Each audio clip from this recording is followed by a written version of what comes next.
President Obama, of course, briefed on the rampage almost immediately by Homeland Security. And in an interview with CBS as this was unfolding, here's what he said about that community in Southern California. The FBI is on the ground offering assistance to local officials as they need it.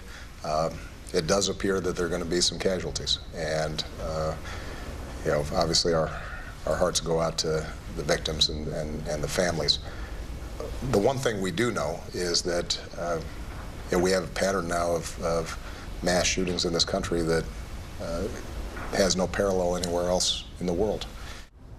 Let's bring in our chief White House correspondent, Jonathan Karl. And John, what have you learned tonight about the briefing likely going on in the White House there behind you, right up until moments ago when we learned that this couple, a man and a woman, both wearing tactical gear, have been discovered dead in that SUV?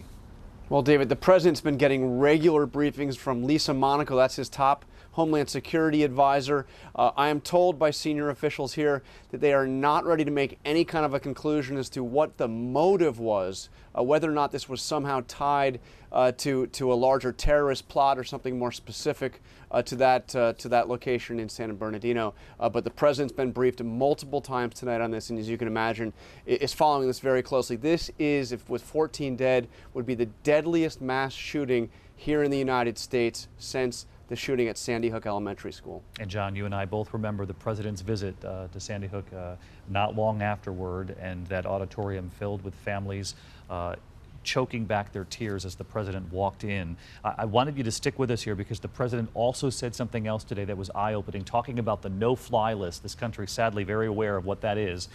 People who have been flagged, not allowed to fly, but he made a point. They're not allowed to fly, but they can do something else. And here was the president's argument today.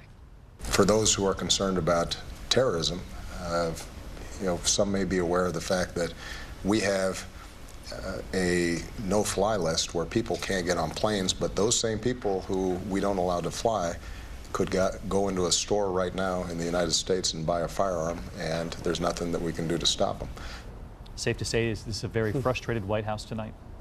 Well, the president has said that the persistence of these mass shootings during his time in office has been the greatest frustration that he has had as president. And if you look at it, you saw in Pierre Thomas's piece, 5 mass shootings in just the past 5 weeks here in the United States. Each one of them different in terms of who were the victims, who were the perpetrators, but the commonality, mass shootings here in the United States. And of course, he's just back from Paris, where he visited the site of the terrorist attacks that rocked that city less than 3 weeks ago. You remember he went there and he laid that rose at the Bataclan Theater. Those attacks killing 130 in Paris. So this is something that the president has said is so frustrating that he intends to politicize it, wants to find a way to deal with gun violence, but has been unable to do so in his time so far here as president. All right.